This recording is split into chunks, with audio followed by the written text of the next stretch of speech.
The morning of our anniversary, I woke up alone. That wasn't unusual. Ron was always the first one out of bed, already dressed and gone before the sun had fully made up its mind about rising.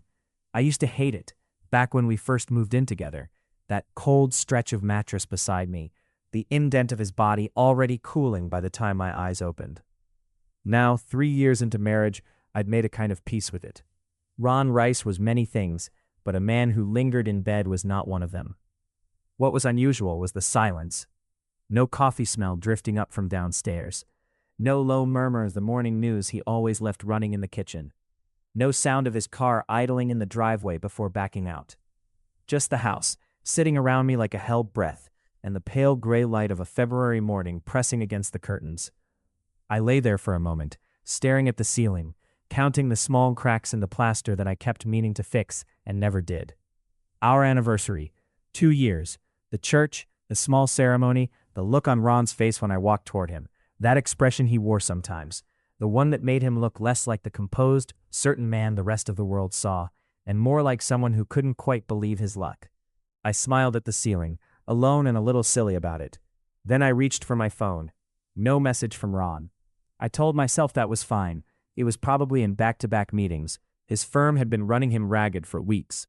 I told myself he'd call by noon or send something small. He wasn't a grand gesture man, not usually. Ron showed love in other ways. A filled gas tank when he noticed mine was low, a glass of water left on my nightstand, the way he always remembered exactly how I took my coffee, even when I changed it on a whim and never mentioned the change aloud. But noon came and went, then 3 o'clock, then 5. By the time evening rolled around, I'd moved through a fairly complete emotional itinerary. Patient understanding, mild concern, gentle annoyance, and finally, the quiet, specific kind of hurt that doesn't announce itself loudly, but sits behind your sternum like something lodged there. I made dinner for 2 anyway. It felt important not to give up on the ritual before it had even been confirmed dead. Pasta, his favorite, the one with the lemon and capers that I'd spent 40 minutes perfecting about a year into our marriage, until he'd kissed the side of my head and told me it tasted exactly like a restaurant we'd gone to on a trip, years before we were anything more than friends. I set the table, lit the candle, the short, squat beeswax one we'd bought from a market stall on our honeymoon and that I'd been saving for something significant. The candle burned down to a nub. I ate alone. Ron came home at 8:30, heard the familiar sequence. Key, click, a soft drag of the door over the hallway rug, the thud of his bag on the bench, then his footsteps, and then him in the kitchen doorway, still in his coat, looking at the table with its cleared plates and melted candle and the wine I'd poured for him, and then drunk myself, somewhere around the 7 o'clock hour. He looked tired. That was the first thing I noticed. Not guilty tired. Not I forgot something important tired. Just genuinely, bone-deep exhausted. There were shadows under his eyes that hadn't been there a week ago. His jaw was unshaved in a way that wasn't strategic. "Sean," he said. "Hey." My voice came out more neutral than I felt. I was good at that, the neutral voice. I'd grown up in a house where feelings needed translating before they were safe to say aloud, and some habits survive long past the circumstances that created them. Ron crossed the kitchen and kissed the top of my head, the way he always did. His coat was cold from outside and smelled like city air and the particular wool and cedar scent that I associated, entirely involuntarily, with the feeling of being home. "You cooked?" he said, looking at the pan still on the stove. "I did. It smells incredible." He moved to the stove, lifted the lid on the pot where I'd kept the extra portion warm. "Is there enough for—" "I made enough for 2, yes." Something in my tone must have shifted, because he set the lid down carefully and turned to look at me. Really look at me. Ron had a way of doing that, not scanning, not glancing, but actually settling his attention on a person like they were the only thing in the room. It used to make me feel seen in a way that was almost unbearable, back when I was still trying to pretend I didn't love him. "Long day?" I offered. "Very." He pulled out a chair and sat down, not across from me, but beside me, close enough that our shoulders merely touched. He pinched the bridge of his nose for a moment. "The Hartley case fell apart this afternoon, completely. We're filing an emergency motion tomorrow morning, and I've been in calls since 2 o'clock. "Okay," I nodded. I knew about the Hartley case. He'd been stressed about it for weeks. I knew what it meant when his work unraveled at the seams. I knew all of that. And still the evening sat between us, undiscussed, and the candle stub was there on the table, like a small piece of evidence. He didn't mention the date. I watched him eat, watched him slowly unknot from the day, watched the tension in his shoulders drop by degrees. He talked about the case a little, and I listened, and somewhere in the listening I made the decision, the one I often made with Ron, which was to let the thing go unspoken for now. Not forever. Just for now. He was exhausted. The day had been what it had been. Tomorrow I would say something, calmly and clearly, and we would talk about it the way we'd learned to talk about things. I was proud of that, the talking. We hadn't always been good at it. He helped me wash up, standing at the sink with his sleeves rolled and his shoulder against mine, and when we were done, he held me from behind for a long moment, with his chin on the top of my head. And I let myself lean into him, even while some part of me was still quietly, privately hurt. "You're quiet tonight," he said into my hair. "Tired." "Yeah." His arms tightened a little. "Me too." We went to bed. He was asleep within minutes. I could tell by the change in his breathing, the way his whole body finally let go. I lay in the dark beside him and stared at the ceiling and thought about the candle, and the pasta, and the 2 years, and the way his face had looked in the church. I didn't sleep for a long time.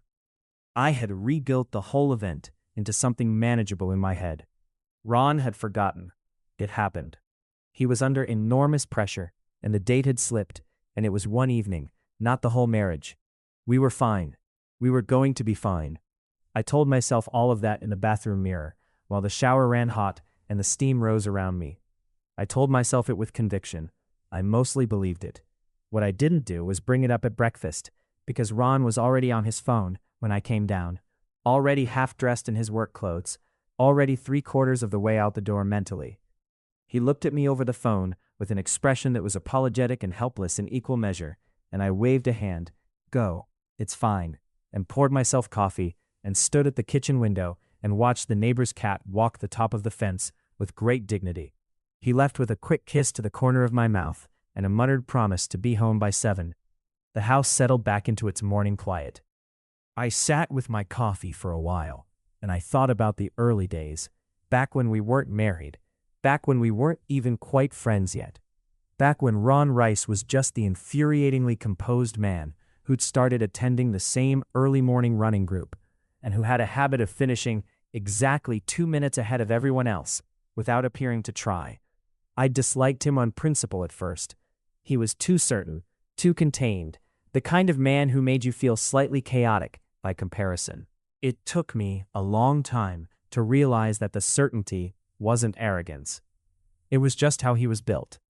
A kind of bedrock steadiness that had nothing to do with thinking well of himself, and everything to do with knowing exactly what he valued, and not being particularly anxious about it. When he turned that quality toward me, the effect was difficult to overstate. Being known by someone that certain is a very specific experience. It's terrifying and settling at the same time. I'd loved him for 3 years before I said it aloud.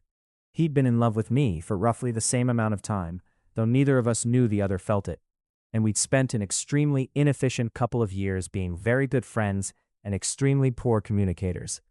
The coffee went cold. I poured it out and made a second cup. I was going to say something tonight, calmly, the way we'd learned. He was home by 7:15, I'll give him that.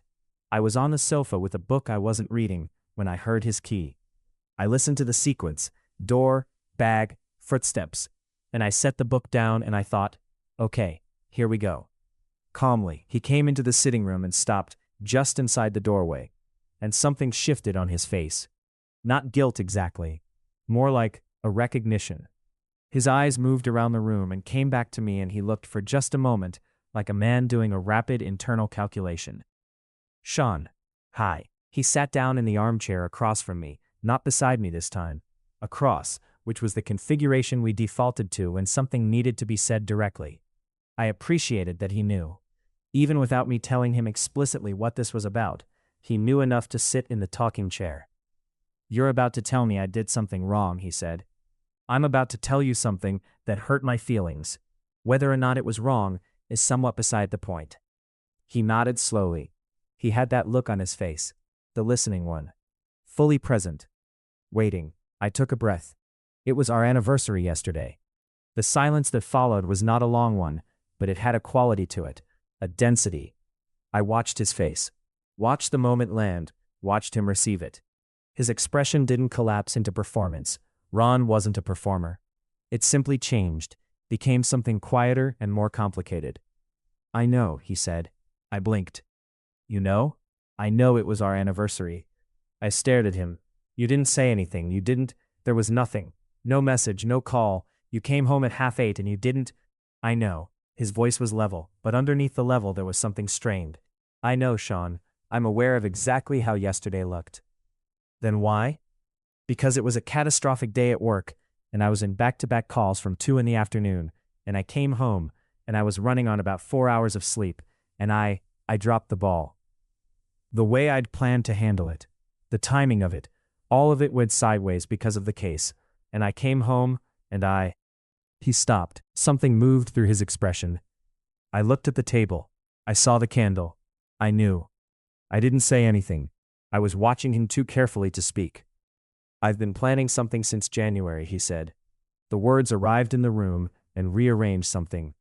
Since January, I repeated. We talked about going away. You mentioned it last year, the coastal place, the one we saw in that article. I booked it. A pause. I booked it back in January for this weekend, Friday to Sunday, because I knew February was going to be brutal with the case, and I wanted to do it properly, not just dinner on the night, but an actual. He ran a hand over his jaw. The plan was to tell you on the day, yesterday, and then leave on Friday. I had a card. I had the reservation confirmation's been on my phone for 6 weeks. And yesterday fell apart, and I came home, and you were so quiet, and I knew the damage was already done, and I couldn't figure out how to. He stopped again. You couldn't figure out how to what? My voice was much softer now than when we'd started. How to produce the weekend away without it looking like I'd only organized it after the fact, as damage control. He looked at me steadily. I didn't want you to think I'd forgotten, and then scrambled. But the alternative was letting you keep sitting there, thinking I'd simply not remembered it all, and I couldn't. A small, frustrated exhale. I couldn't do that either. The sitting room held very still around us. I looked at the man across from me, this infuriatingly composed, genuinely exhausted, clearly mortified man who had apparently spent the last several weeks quietly organizing a weekend by the coast, and had then had the singular misfortune of his professional life imploding on the exact date he'd needed it not to. You've been planning this since January, I said again. Something in my chest was doing something complicated. The hotel confirmation is dated the 14th of January. I can show you. I don't need you to show me. I know you don't. His voice dipped slightly. I need you to believe me. I looked at him for a long moment, and then I stood up from the sofa and crossed the room, and I sat on the arm of his chair. Not gracefully, it wasn't a graceful gesture. The arm of the chair was not really designed for sitting on, and he shifted automatically to make it less awkward, his arm coming around my waist with the ease of long practice. You absolute disaster, I said. A small exhale, almost a laugh. Yeah, you sat through dinner not mentioning any of this. You seemed like you needed space to be quietly furious first. I wasn't furious. You were absolutely furious. I was hurt, I said, with dignity. There's a difference. There is, he agreed. I'm sorry about the hurt. I should have, even in the middle of everything, I should have sent a message, something, to at least mark the day. I leaned into him a little, my shoulder against his chest. You should have. I know. But I also should have asked, instead of sitting there performing patience while actually being quietly martyred about it. We're both terrible at this. We're both getting better, he said. His arm tightened around me. That's the whole point. We sat like that for a while, a little awkwardly. The chair arm genuinely wasn't comfortable, but neither of us moved. Outside, the February dark pressed against the windows, and the house did its quiet house sounds around us. Where is it? I asked eventually. Coastal place, about 2.5 hours, right on the water. A pause. They have a restaurant. I've looked at the menu approximately 40 times. I laughed, something loosening in my chest. Of course you have. The room has a fireplace. I know you always wanted a room with a fireplace. I had said that, once, in passing, at least a year ago, He had stored it. Of course he had. Ron. The arm around my waist shifted, and his other hand came up and turned my chin gently toward him, and he looked at me the way he'd looked at me in the church, that look that was too full to quite contain itself. And he said, simply and completely, "I know. I love you too. I'm sorry yesterday was what it was. I'm sorry I martyred silently instead of just asking. We're both disasters. We're getting better," I said, echoing him. He kissed me, slow and certain the way he did everything. Friday came with a gray, cold morning, the kind that feels like winter has made a point of going out memorably. I packed a bag while Ron loaded the car, and there was something easy and companionable about the process. The calls of what to bring, the easy negotiation of the bathroom counter, his hands taking my bag when I came downstairs and swinging it over one shoulder like it was nothing. We drove through the city and out of it, through the flat, bare fields of February that look either bleakly beautiful or just bleak depending on your mood. And my mood that morning was the former. The heated seats were on. Ron had his hands easy on the wheel. The radio was playing something low. I looked out the window at the landscape moving past and felt with a clarity that sometimes catches you off guard that I was content. Completely and specifically content in the small moving space of a car on a winter morning with this man. "You're staring at me," he said, eyes on the road. "I'm looking at the scenery. The scenery is to your left. I'm to your right. You're part of the scenery." A small smile, almost reluctant, in the way his smiles always were, like they'd been held back until they were absolutely necessary and then couldn't be stopped. Flattering. It was meant to be. He reached across the gear shift and found my hand without looking, threaded his fingers through mine, and settled our joined hands on the center console. We drove like that for the next hour and a half. The coastal hotel was exactly what the photos had suggested, and somehow also more than they'd conveyed. It sat at the edge of a headland, with the sea below it, gray and cold and vast, and in February, almost entirely theirs. The car park had 4 other cars in it. The lobby smelled like wood smoke and something faintly floral. The man at the front desk gave us a room key and a quiet smile and asked if we were celebrating anything. Ron said, without missing a beat, "Our anniversary." And something in his voice was so settled when he said it, not performed, not announced, just completely certain, that I had to look at the pattern on the carpet for a moment to get my face back under control. The room had the fireplace. Of course it did, because Ron had booked it in January, and he doesn't do things by halves. It also had a window that looked directly over the water, and a bed with approximately twice as many pillows as any reasonable person needed, and a bathtub that I made a mental note about for later. We dropped our bags, and Ron immediately went to the fireplace and crouched in front of it, with the specific focus he brought to any practical problem. I stood at the window and looked out at the sea, charcoal and pewter, the waves deliberate and slow from this distance, a single seabird tracing a long arc across the gray sky. "It's beautiful," I said. "Hold on." The sound of a match, the smell of it. Then, "Okay, now look." I looked at him instead, crouched by a small fire that was just beginning to take, his face lit warmly from below, looking up at me with an expression that was simple and undefended. This man, I thought, this absolute infuriating particular man. "I meant the sea," I said. "I know." He stood, dusting his hands on his jeans. "But you were looking at me anyway." I was. We walked down to the shore in the afternoon, bundled into coats, the wind blowing in from the water cold and insistent. There was almost no one else on the beach, just the gray shingle and the great gray sea, and the two of us walking close together, our shoulders touching, hands shoved in our own pockets, because even holding hands was impractical against this particular wind. Ron talked about the case a little. It had been handed off to a junior partner, and the emergency motion had succeeded, and there was still a long road ahead of it, but the acute crisis was over. I talked about the project I'd been working on, the commission that had been giving me grief for weeks, the small breakthrough I'd had on Wednesday that had made the rest of it fall into place. We talked about his sister, who was expecting her first child in April. We talked about the neighbor's cat and its consistent dignity. We talked the way you talk with someone you know well, not performing conversation, but simply existing in it together, letting it go where it wanted. At some point, the beach curved around a headland, and we were briefly sheltered from the wind, and Ron stopped walking and looked out at the water, and I stopped beside him. I want to say something, he said. Okay. He was quiet for a moment, not searching for words exactly, more like organizing them, making sure they were right before he said them. This was so characteristic of him that it was almost comfortable to wait through. I know yesterday was hard, he began. Not just the anniversary, but these weeks. The case, the exhaustion, me not being present the way I should have been. I know I've been somewhere else, and you've been managing around it. I started to say it was fine, but he turned to look at me before I could, and something in his expression said, "Let me finish." "I don't want you to manage around me," he said. "I don't want to be the variable you make allowances for. I want a small pause.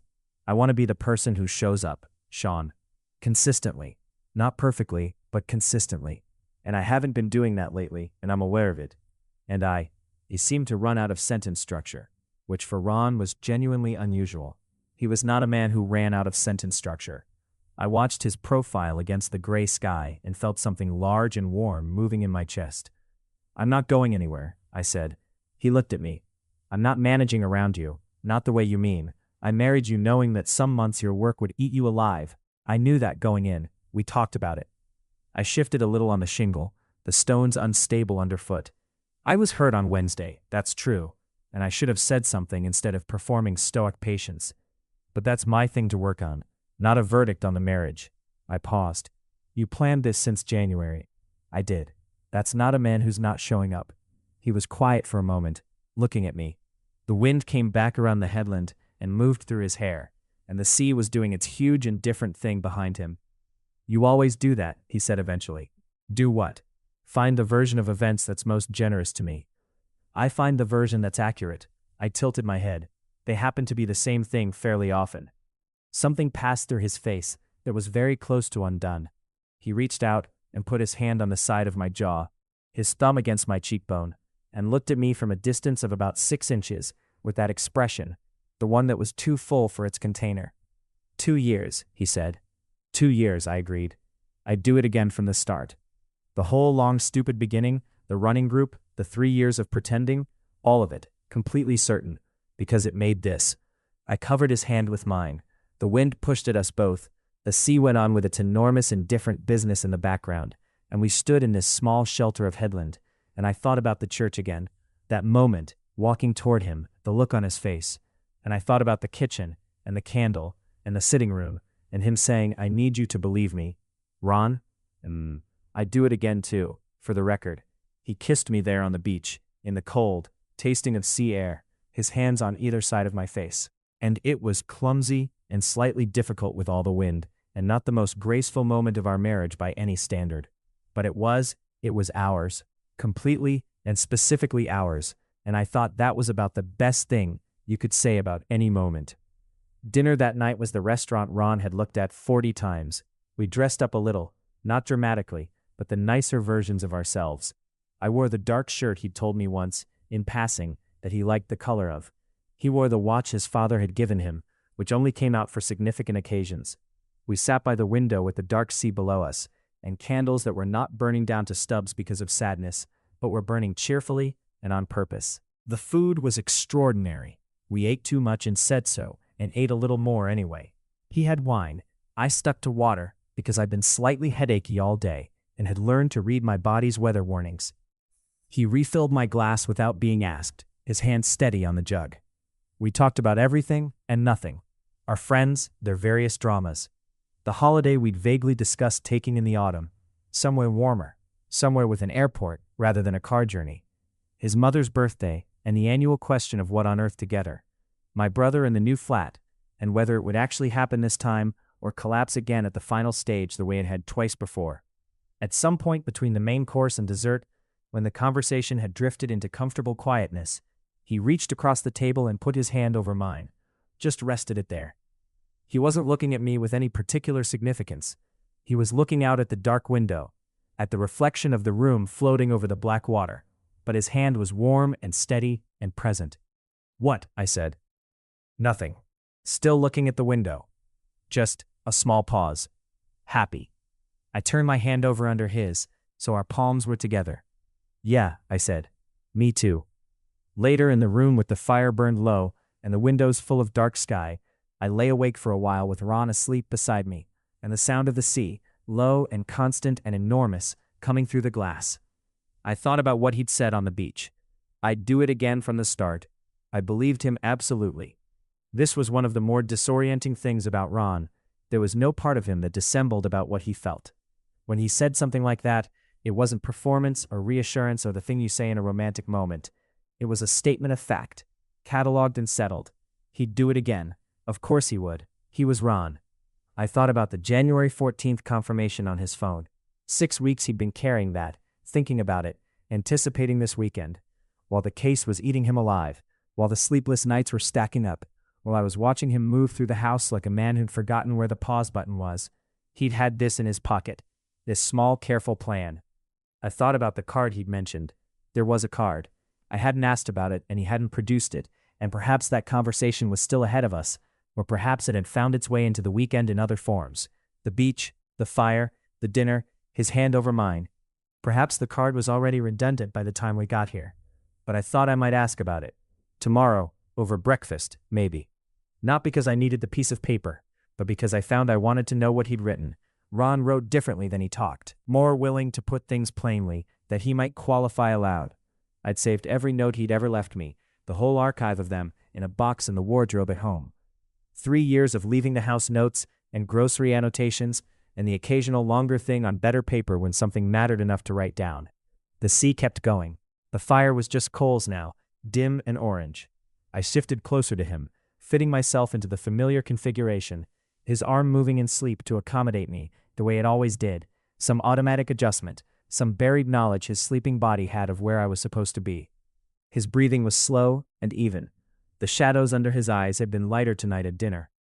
He'd slept 9 hours last night, which I knew because I'd been awake for some of them, and had watched the quality of his sleep with something close to relief. He needed this. We had both needed this. I pressed my face briefly against his shoulder and thought, 2 years. An entirely inadequate period of time, and also, somehow, the whole of everything. Before, Ron felt like something that had happened to a slightly different, slightly less organized version of me. After, Ron was simply what my life was. The house, and the cold mattress at 5 in the morning, and the filled gas tanks, and the coffee remembered exactly right, and the notes in the box in the wardrobe. I closed my eyes. Outside, the sea kept up its endless lateral conversation with the shore. I listened to it, and to his breathing, and to the small sounds of the hotel settling around us, and I fell asleep between one wave and the next. Saturday morning, the sun came through. Not dramatically. It was February, so it was the modest, cold gold kind of sun, the kind that doesn't promise anything but is genuinely welcome for having shown up at all. It came sideways through the curtains and put a stripe of light across the bed and across Ron's face, and I watched him wake up. He woke up the same way he did everything, without drama, without the long, slow drag that characterized my own mornings. Eyes open, a short breath, aware. He blinked at the ceiling once and then turned his head and found me already watching him, which made him look briefly caught out in a way that I enjoyed unreasonably. "Good morning," I said. "How long have you been awake?" "Long enough." He made a sound that was half protest, half resignation, and pulled me closer, tucking my head under his chin. His morning voice was different from his daytime voice, lower, less curated. I liked it. I always had. "The sun is out," I said. We should do something with it before it changes its mind." 5 more minutes. "You said that last week and got up at 4:45. A low exhale that was almost a laugh. "That was different. That was work." "This is the anniversary trip you've been planning since January. Surely that warrants at least a similar degree of motivation." "It warrants staying exactly here for 5 minutes first." His arm tightened. Then motivation. I stayed. 5 minutes, and then a few more than 5. The sun moving its stripe across the wall, while we lay in the warmth of the room, and the sound of the sea went on below us. I thought about nothing in particular. Just the room, and the light, and him. Eventually he stirred, and then we were up, and the morning reorganized itself around coffee brought up from the restaurant, and the business of showers, and the small pleasant arguments of 2 people sharing a bathroom not quite designed for 2. He stole my spot at the mirror. I used his expensive face wash, because mine had turned out to be nearly empty when I packed it. We negotiated and conceded and laughed about things that weren't especially funny, but felt funny because of the mood of the morning. Breakfast in the restaurant again. He had the full cooked option with the dedication of a man who'd been existing on desk food for weeks. I had eggs and toast, and drank an amount of coffee that I privately felt was justifiable. The room was fuller than last night. A few other couples, a family with 2 small children engaged in the silent warfare of siblings, an older man reading a newspaper with the concentration of someone for whom this was still the primary news medium. After breakfast, he produced the card. I hadn't asked yet. It simply appeared set on the table beside my coffee cup while I was looking out the window at the morning sea, which was an entirely different proposition in sunlight, blue-gray now, glittering, the waves catching light. I looked down at it. My name on the envelope in his handwriting, which was architect neat in a way that still surprised me given that he was a lawyer rather than an architect. But there it was. Sean in his particular hand. I was going to give it to you on Wednesday, he said, when I got home. I know. I picked it up. Can I open it now? That's generally what envelopes are for. I opened it. Inside was a card. Simple, not fussy, the kind he always chose because he had a deep-seated skepticism of cards with too much going on. And inside the card was his writing, filling most of the space in a way that told me he'd had things to say, and had said them. I am not going to transcribe it here, because those words belong to a different kind of private, but I will say this. He wrote what he never quite managed to say aloud, which was the full, unqualified version of it. Not the settled certainty of his daily love, which was real and consistent, and enough, but the underneath of it. The version that was, despite everything, still a little odd. He had written, I still don't know how I got here with you, but I intend to spend a very long time being glad I did. I read it twice and folded it back into the envelope. When I looked up, he was watching me with that expression, the one that was too full for its container. You had this since January too? I said. I wrote it the week I made the booking. Ron, I know. You absolute disaster, I know, you said. I was going to say romantic. He blinked, and then something shifted on his face, a small surprised warmth, and he reached across the table, and I took his hand. Thank you, I said, for planning this, for all of it, for January 14th. It wasn't supposed to look like panic management. It doesn't. It looks like you. I turned the card over in my other hand. It looks exactly like you. He squeezed my hand. Outside the window, the cold February sea went about its dazzling business in the unaccountable morning sun. We walked for most of the day. The headland had a path that traced its edge, and we followed it for miles, up past the hotel, out along the cliff top where the grass was winter yellow and the wind was still brisk but had lost some of its earlier ferocity. Down again toward a small cove that took us 20 minutes of careful scrambling to reach and which rewarded us with total, perfect solitude. The cove was shingle and dark rock, tucked below the cliff face, sheltered enough that the wind was mostly above us. The sea here was different, calmer, closer, washing in and out over smooth stones with a sound like a long exhale. We sat on a flat rock, and Ron took off his shoes, which I thought was insane in February, but which I had also absolutely seen coming, and he walked to the water's edge and stood there with his bare feet on the cold stones and his face into what little sun there was. You're going to get hypothermia of the feet, I said. Unlikely. His eyes were closed. He looked utterly at peace in the particular way that only the outdoors ever produced in him. His office self, his courtroom self, even his home self, all had a slight maintained quality. This version, feet on cold stones, eyes closed, was the most unguarded. Happy? I asked. Very. He opened one eye to look at me. You should come in. I really genuinely should not. The cold is the point. The cold is the problem. He laughed, and I stayed on my rock, and he stood at the water's edge for a few more minutes with his face tilted up, and I watched him and thought about January 14th and the card and the stripe of morning sun across the bed and all the years before this that had wound their strange particular way to here, to a cove below a headland in February, with this man barefoot on cold stones, laughing at my unreasonable preference for sensation in my extremities. When he came back and sat beside me, his feet were emphatically cold, and I said so while he put his shoes back on, and he agreed entirely, and this somehow, made us both laugh for much longer than it warranted.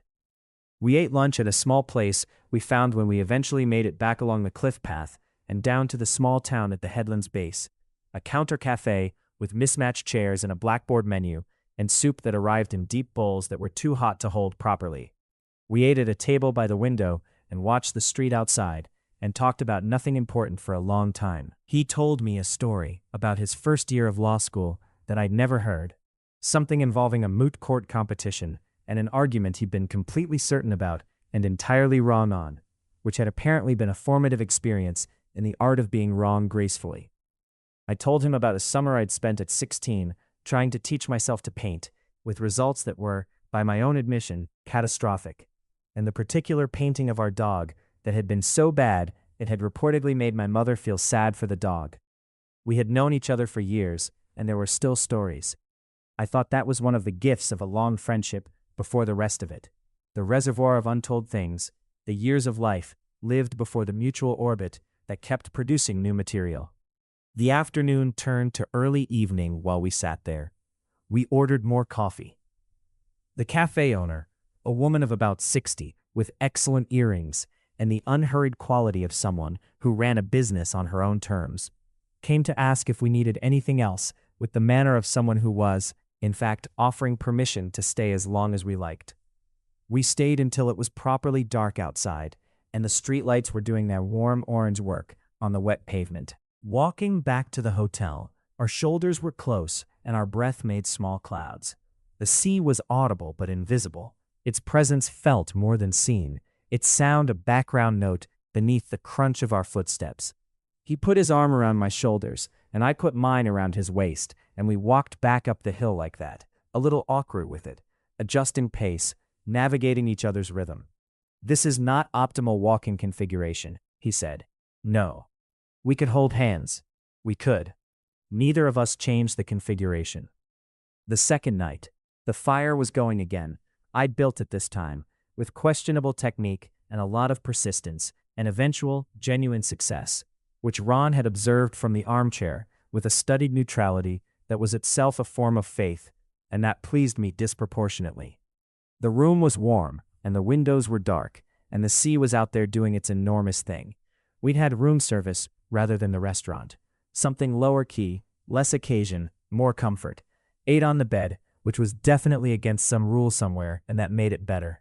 He'd found something on his laptop to watch, an old nature documentary about deep-sea creatures, which was exactly the kind of thing we both found unexpectedly absorbing at 11 o'clock on a Friday night, or a Saturday night.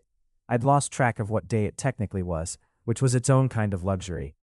The documentary ended, and we left the laptop playing something else quietly in the background, and lay in the dark, with the fire going down, and talked the way you talk late at night, when the day's careful architecture has relaxed, and things you didn't plan to say come out easier. He told me he'd been scared the first time he'd realized he loved me. Not of the feeling. He'd cataloged the feeling fairly quickly, and in his characteristic way accepted it as a fact about his life, but of what to do about it. Because what they had, at that point, was good. What they had was a friendship that mattered and functioned and showed no signs of damage, and the risk of introducing something that could fail into something that was working was not a risk he'd wanted to take lightly. "I thought about it for 2 years," he said. "The darkness made it easier, which we'd known for a while. Every decision I make goes through a version of that process, but that one it was longer than usual." "What made you finally decide?" A pause. I realized that the risk of saying nothing had also become unacceptable. Another pause. "I was watching you at the fundraiser, talking to someone, I don't even remember who, and you were doing that thing where you actually listen, where you give someone your whole attention, and I thought..." He stopped. "What did you think?" "I thought, I can't do this for another year. I cannot keep watching you be exactly who you are and not say anything about it." The calculus had changed. He was quiet for a moment. "So I said something." "You said something," I agreed. "In the car park, after the fundraiser." "In the car park, after the fundraiser. Very romantic." It was romantic. I was trying not to shake. I rolled onto my side to look at him, though the dark made it more a matter of knowing he was there than actually seeing him. "You were not shaking." "Inside," he said, "impeccably composed outside." "That," I said, "is you in a complete nutshell." "Probably." I thought about that night, the cold car park, the yellow overhead lights, the way he'd come to stand beside me while I looked for my keys, and had said, in a voice that was completely level and only slightly too careful, "I think I should tell you something."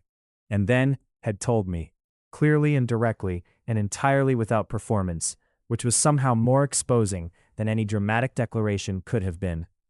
I'd cried, which I hadn't expected. Not sad crying, not even overwhelmed crying, more the kind that happens when something long awaited and half believed finally arrives. He'd looked alarmed and then relieved in quick succession when I explained the crying. "I didn't know," I said now, "that it had been 2 years for you." "I know, you thought it was recent." I thought something had changed. Nothing had changed. I had just stopped being able to not say it. I reached across and found his hand in the dark. "I'm glad you stopped. Me too." We lay like that for a while, hands linked between us, the fire making small sounds as the last of the wood went to embers. "What would you have done," I said, "if I'd said no?" A brief silence. "Continued being your friend, found a way to manage it." He said it without melodrama, as though he'd actually worked out the answer to this question at some point and filed it away. "I didn't want to lose the friendship. The friendship was," another pause, "it was everything, Sean. Even before the rest. It was still everything." "It still is," I said. "I know." He squeezed my hand. "That's the best part." I thought about that. About friendship as the foundation rather than the consolation. About the years of running paths and early mornings and long evenings and the slow, patient accumulation of knowing someone, before the church, before the ring, before the card dated January 14th, just the knowing. The two of us in our orbit, making it our home, even before we named it that. "Ron. This is the best anniversary." A pause. Then quietly, "Even accounting for Wednesday?" "Especially accounting for Wednesday." I settled closer. "Because you had this plan since January, and the card, and the fireplace, and you thought about the thing I said once, about the fireplace. That's not nothing. That's actually everything." He was quiet for a moment. When he spoke, his voice was lower. "I pay attention to you. I know, I always have. Even before. I know. I just want you to know that I know," he said. "That the anniversary happening like it did, the way Wednesday landed, I don't want that to be the one that stays. I want this one to be the one that stays."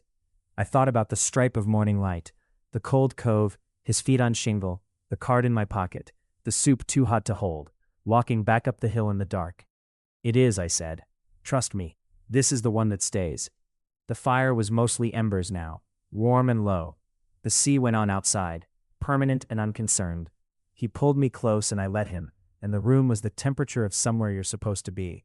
And I thought, 2 years of marriage, 3 of love, indeterminate years of friendship before that, winding their long way to a car park and a conversation that changed everything. And now this, a room above the sea, his heartbeat under my ear, making something beautiful out of cold light and limited expectations. This, I thought, let this be the one that stays. Sunday arrived gently, a pale, overcast morning with no drama, the sea back to its gray and silver, the February light doing its best. We packed in comfortable quiet, moving around each other in the easy choreography of people who have shared spaces long enough to know the steps. He carried both bags to the car. I went back to check we hadn't left anything.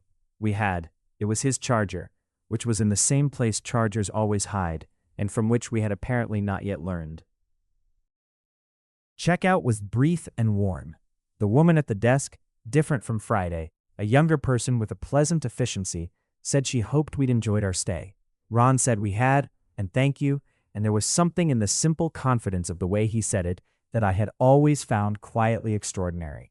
He moved through the world with such ease, not the ease of someone who didn't notice difficulty. He noticed everything, but the ease of someone who had made a settled peace with his own navigation of it. We drove back with the radio on low and the heater doing its job, and the winter landscape traveling past us in both directions, the bare fields and the pale sky and the occasional town. I had the card in my jacket pocket. I was aware of it there, not as an obligation, but as a kept thing, something to go in the box in the wardrobe with the other notes, the whole accumulation of him. At some point on the motorway, I fell asleep, which I hadn't done in a car since I was about 12, and which surprised me slightly when I woke to find us nearly home. The city returning around us, familiar streets. You were asleep, he said. I noticed. You snored. That is a complete fabrication. Mildly, very dignified. His eyes were on the road, but his mouth was doing something. I object to this characterization. Noted. I looked out at the returning city, the streets we knew, the corner shop, the turning we always nearly missed and always caught, the neighborhood and then the road, and then the house, sitting there as it always did, slightly in need of the gutter repair we kept putting off, but ours, completely and specifically ours. He got the bags. I unlocked the door. The house had the familiar smell of our life together, the particular combination of wood and coffee and the old rugs and something that had no precise description, but meant home to me in my bones. The cat from next door was somehow on our front step, regarding us with the settled judgment of a creature that had decided to make our threshold its business, and saw no reason to justify the decision. Off you go, I told it. It declined. We left it to it. Inside, the house rearranged itself around us as it always did. Bags in the hall, kettle on, the afternoon light moving through the kitchen window in its particular winter angle. Ron was already looking at his phone, scrolling through what the weekend had generated, and I let him. Monday was close enough now to let it approach. I made tea and stood at the window and looked at the garden, winter bare and still, and thought about the weekend, the beach and the restaurant and the fire and the dark, and his voice in the late-night room, telling me things the daytime didn't always make room for. The card in my pocket, the drive home. He came and stood beside me with his own mug, looking out at the same garden. Thank you, I said, for January 14th, for the fireplace, for paying attention, for the car park years ago, and for everything after. He looked at me sideways. What for? Everything. All of it.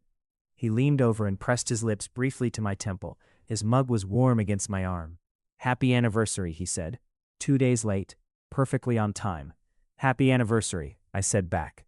Outside, the February afternoon went about its business. The neighbor's cat continued to occupy our step with undiminished authority. The kettle finished. The garden waited for spring, the way gardens do, patient and certain, knowing exactly what was coming in no particular hurry to prove it. We stood at the window together and watched the light change. If you made it to the end, you're my kind of person. Leave a subscribe, comment down your favorite part of the story. And if you want early access to videos, exclusive content, or just want to support the channel, hit that join button right below the video. Even one member genuinely means the world to me.